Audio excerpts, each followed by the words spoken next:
Assalamualaikum warahmatullahi wabarakatuh. Salam sehat untuk kita semua. Perkenalkan, nama saya Yusda Seman MY SSD MK, merupakan salah satu dosen tetap di Akademi Kebidanan Andi Makassar Parepare. Pada kesempatan kali ini, saya ingin memaparkan mata kuliah yang saya ampu, yaitu mata kuliah Asuhan Kebidanan Persalinan Bayi Baru Lahir, yang merupakan mata kuliah wajib yang terdiri dari 5 SKS di semester 3. Diharapkan mata kuliah ini memberikan kemampuan kepada mahasiswa melakukan asuhan kebidanan persalinan bayi baru lahir. Salah satu kewajiban saya sebagai dosen, saya telah menerapkan tridharma perguruan tinggi. Di antaranya adalah bidang pengajaran, di mana pada bidang ini saya menerapkan sistem pembelajaran yang mengacu pada DAA, yaitu Delivery, Interaction, and Assessment. Nah, yang dimaksud dengan DAA merupakan suatu proses tentang bagaimana saya melakukan proses pembelajaran sehingga dapat diterima dengan baik oleh mahasiswa.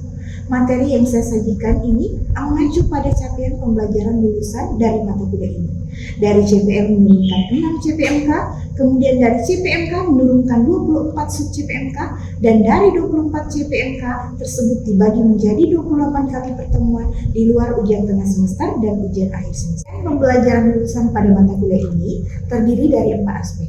Yang pertama sikap, yang kedua keterampilan umum, yang ketiga keterampilan khusus, dan yang keempat adalah pengetahuan. Di mana aspek sikap terdiri dari 3 bagian. Yang pertama adalah menghargai keanekaragaman budaya, pandangan, agama dan kepercayaan, serta pendapat atau temuan orisinil orang lain.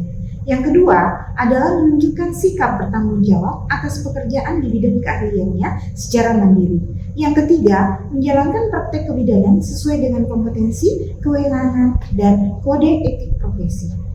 Dan untuk CPMK terdiri dari 8 aspek. Yang pertama, mahasiswa mampu menjelaskan faktor-faktor yang mempengaruhi bersalin.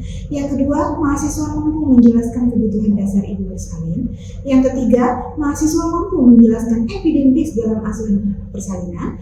Yang keempat, mahasiswa mampu menjelaskan prosedur keterampilan dasar kebidanan pada asuhan persalinan. Yang kelima, mahasiswa mampu menjelaskan pengenalan pada tanda bahaya pada masa persalinan. Yang keenam, mahasiswa mampu melakukan manajemen asuhan kebidanan persalinan. Yang ketujuh, mahasiswa mampu menjelaskan deteksi dini komplikasi dan penanganan awal kegawat daruratan persalinan bayi baru lahir. Dan yang delapan, mahasiswa mampu menjelaskan manajemen asuhan persalinan dan bayi baru lahir. Adapun bahan kajian pada mata kuliah ini terdiri dari 8 aspek, yaitu yang pertama faktor-faktor yang mempengaruhi bersalin, yang kedua kebutuhan dasar ibu bersalin, yang ketiga evidence base dalam asuhan persalinan, yang keempat prosedur keterampilan dasar kebidanan pada asuhan persalinan, yang kelima pengenalan tanda bahaya pada masa persalinan, yang keenam manajemen asuhan persalinan, yang ketujuh deteksi dini komplikasi dan penanganan awal kegawat daruratan persalinan bayi baru lahir, dan yang kedelapan manajemen asuhan persalinan dan bayi baru lahir. Yang kedua adalah small group discussion atau yang dikenal dengan diskusi. Dengan metode ini sebagai metode pembelajaran betul-betul melibatkan antara kelompok mahasiswa dengan pengajar untuk menganalisis dan menggali dan memperdebatkan topik-topik tertentu yang merupakan isu-isu hangat saat ini. Kemudian yang ketiga adalah self-direction learning, di mana metode ini merupakan bentuk pemberian tugas kepada mahasiswa seperti tugas membaca, kemudian membuat ringkasan, dan itulah merupakan aspek interaction yang saya terapkan dalam pembelajaran yang saya lakukan. Selanjutnya, kita masuk pada aspek assessment, di mana aspek assessment ini merupakan proses penilaian untuk mengukur kemampuan mahasiswa secara objektif dalam menerima materi pembelajaran. Indikator penilaian yang saya gunakan terdiri dari beberapa bagian. Yang pertama kehadiran dosen, kehadiran mahasiswa 10%, kehadiran mahasiswa 10%, tugas dengan bobot 30%, dan ujian tengah semester 30%, dan ujian akhir semester masing-masing 30%. Hasil asesmen yang saya lakukan dengan harapan mahasiswa dapat mengetahui proses penilaian yang saya lakukan secara transparan dan objektif. Sebagai penutup, itulah tadi aspek yang saya terapkan dalam proses pembelajaran yang saya lakukan yang terdiri dari delivery, interaction, dan assessment. Selanjutnya, saya akan menampilkan proses pembelajaran yang saya lakukan di kelas dengan micro teaching secara luring.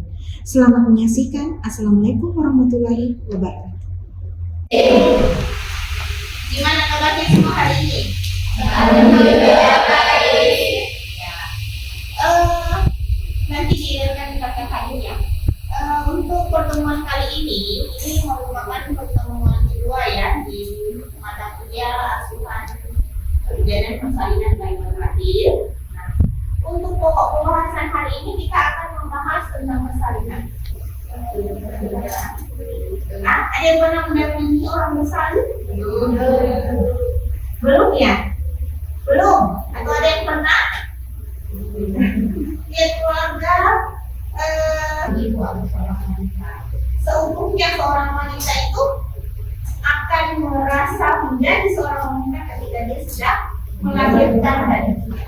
Nah, di sini sedikit ibu dianggap ketika hasil konsepsi di dalam rahim itu keluar. Jadi tidak menutup kemungkinan kalau misalnya ada perdarahan yang keluar, ya kan biasa istilahkan itu kalau dalam bahasa Inggris orang bilang ya kan kalau orang bersalin, nah seperti itu. Nah kalau dalam proses persalinan itu dikatakan orang bersalin ketika unsur di dalam uterus itu bayi, plasenta, dan lainnya itu keluar, ya melalui jalan lahir. Jadi ceritanya ini kalau proses persalinan yang alami ya itu yang dikatakan persalinan. Ada lama itu jol-jol, nah itu merupakan proses persalinan spontan. Yang kedua ada persalinan buatan. Persalinan buatan ini yang dikit-dikit dorong lagi orang sebelum operasi. Kalau sekarang ya, dulu itu ada teknik membantu persalinan dengan cara konsep. Ada juga ekstensi vakum. Kalau konsep itu dia modelnya seperti ini, ya, dia itu seperti penjepit. Jadi ketika kepala bayi keluar di jalan lahir di lubang vagina, dia keluar seperti itu. Ada ditarik keluar. Kalau tidak salah ada film India kayaknya. Saya lupa judulnya ya. Yang iya, dia laki-laki yang melahirkan, dia pakai vakum cleaner, dia olah vakum cleaner itu menjadi ekstraksi vakum. Nah, dia jadikan kepalanya, kemudian bayinya keluar.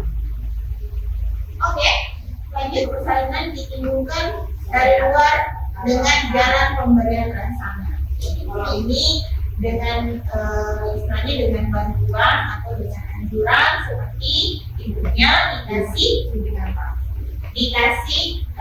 induksi. Yang mana sih proses induksi? Proses induksi itu adalah pemberian hormon kepada ibu untuk membantu adanya kontraksi. Itu dengan cara proses ibunya dipasang infus, kemudian cairannya dikasih oksitosin. Sudah pernah lihat oksitosinnya? Di sini ada pertanyaan. Kehamilan ada yang diistilahkan amorfus, ada partus prematurus, ada partus matur, kemudian ada partus postmatur, ada partus precipitatus, dan partus percobaan. Nah, yang mana dikatakan amorfus? Yang guguran tadi saya bilang bahwa usia antara pada kehamilan itu adalah di usia lebih dari 37 minggu sampai 40 minggu. Jadi kalau misalnya sebelum itu berarti dia merupakan, kalau ibu yang bersalin sebelum 37 minggu itu adalah prematur. Kalau hasil konsepsinya atau ada pendarahan keluar dari bawah dari 28 minggu itu adalah abortus. Nah, kalau corpus matur atau terang ini yang maksudnya yang tadi. Jadi kalau sudah matang, jadi di dalam kandungan itu ada masanya. Nah, ada masanya seorang ibu, seorang janin di dalam kandungan itu harus keluar. Kalau di dalam kandungan bayi, kalau sudah acara itu dia harus keluar. Nah, jadi kalau dia matang, artinya dia matang itu bisa berapa? Bisa 27 sampai 40 minggu. Jadi disitulah masa-masanya seorang ibu menunggu untuk proses persalinan. Lanjut, ketika si janin itu sudah matang, artinya usianya sudah antero, dia itu sudah mau memfungsikan semua organ-organ di dalam tubuhnya. Makanya kalau dia sudah lewat bulan, logikanya coba Nanda sekalian itu berpikir, ketika paru-parunya berfungsi di dalam, bayangkan, atau dia sudah memfungsikan semua sistem pencernaannya, mulutnya, otomatis dia akan menjelang air ketuban. Jadi itu tadi kuncinya bahwa ketika janin sudah usia antero, artinya semua organ reproduksinya sudah siap untuk difungsikan. Makanya dia harus keluar. Nah, ketika dia sudah lewat bulan, disilakan partus postmatur.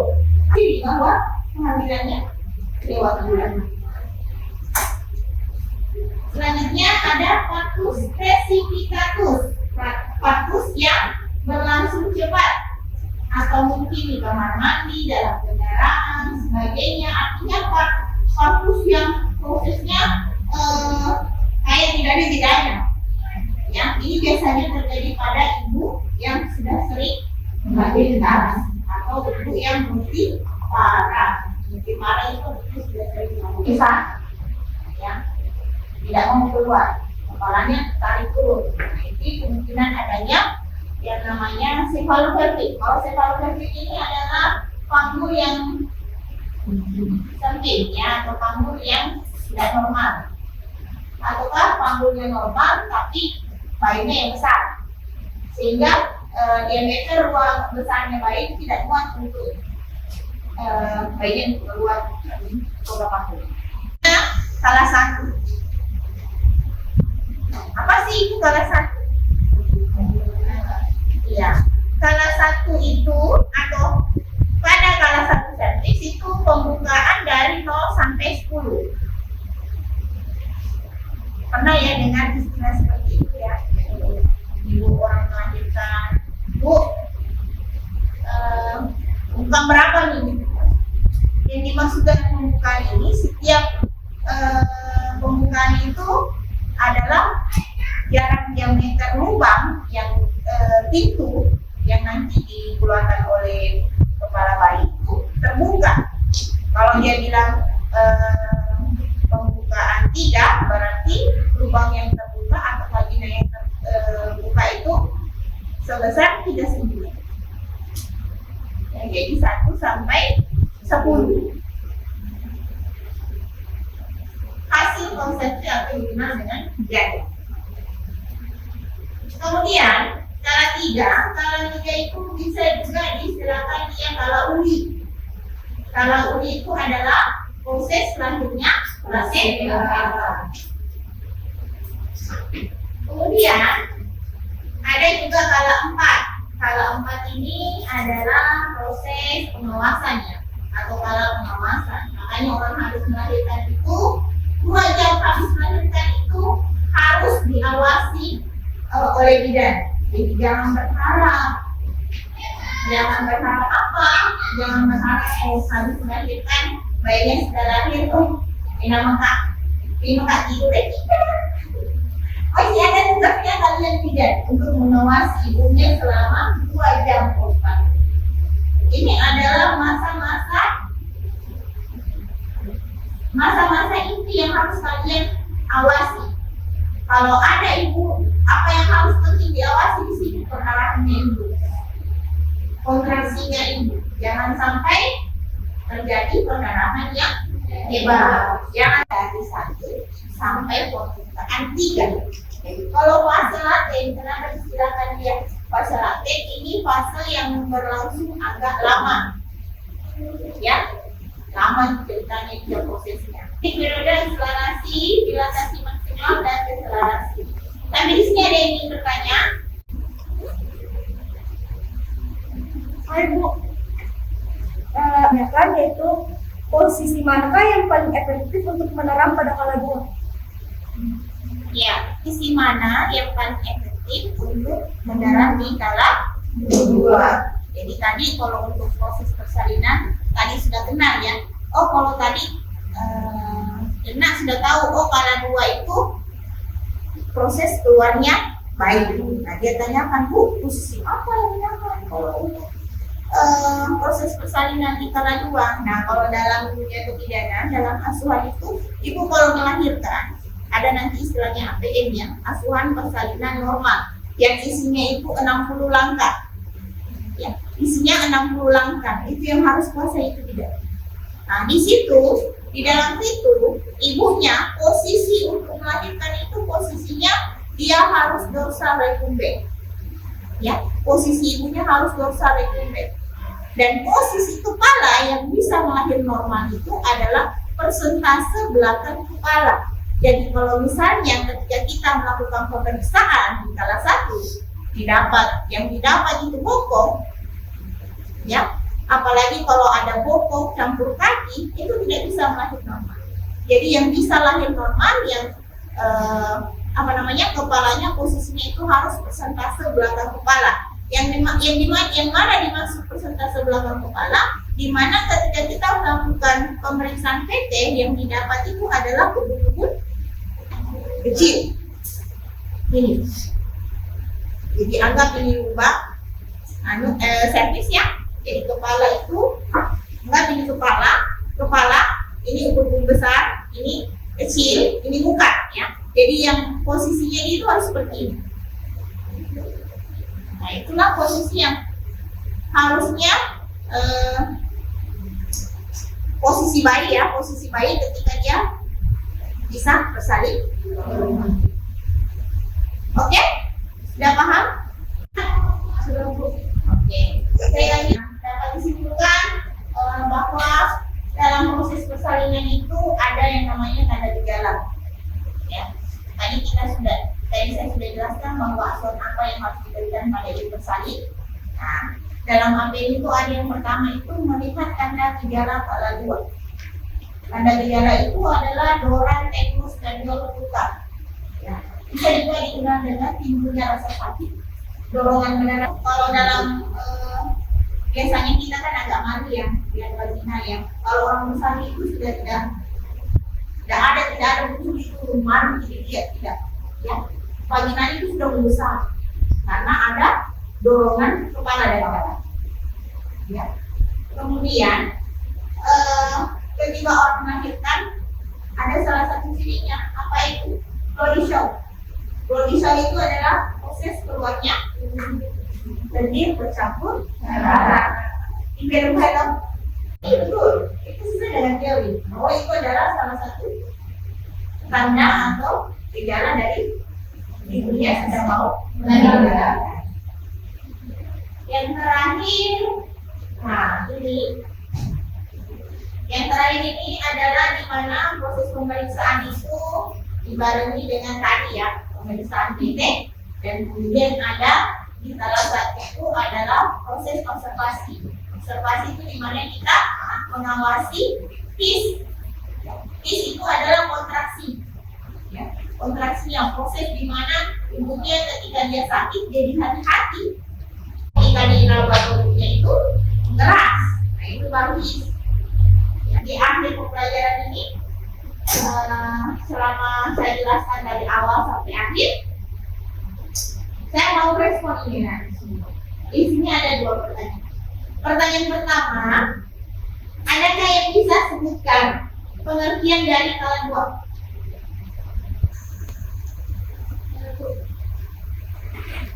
2? Baik, menurut saya pengertian kala 2 Skala 2 itu sering disebut dengan lebih dikenal dengan pengeluaran, di mana fasenya dimulai dari pembukaan lengkap sampai keluarnya baik. Terus dulu